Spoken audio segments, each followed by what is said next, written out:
अब देखो दोस्तों, हम डेडिकेटेड ग्राफिक कार्ड पे आ जाते हैं। यहाँ पे आपको दो कंपनी के ही डेडिकेटेड ग्राफिक कार्ड्स दिखेंगे, AMD रेडियन के एंड NVIDIA के। मैं बोलता हूँ आप NVIDIA के ही लो। रीज़न बिहाइंड दैट इज़ उनमें DLSS, ray tracing and CUDA cores मिल जाते हैं, जो आपको ना सिर्फ gaming but video editing, 3D renders, इन सारी चीज़ों में हेल्प करेंगे। इवन AI ML के मॉडल्स को ट्रेन करने में भी ये बेटर परफॉर्म करते हैं than the AMD counter parts.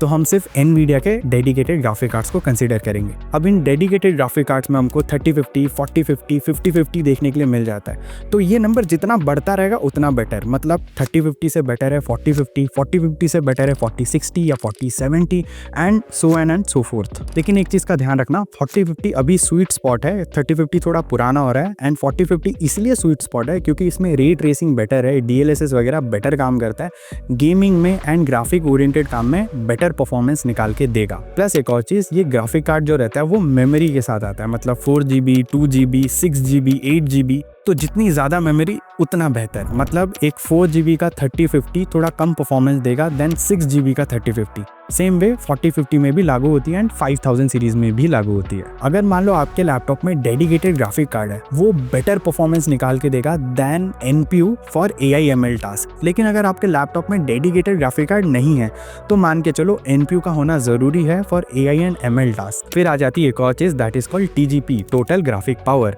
अब ये भी जितनी ज़्यादा रहेगी उतना बेटर रहेगा। फॉर एग्जाम्पल मान लो दो GPUs हैं RTX 3050, दोनों 4GB के ही GPU हैं, लेकिन एक है 75 वॉट TGP के साथ एंड दूसरा है 45 वॉट TGP के साथ।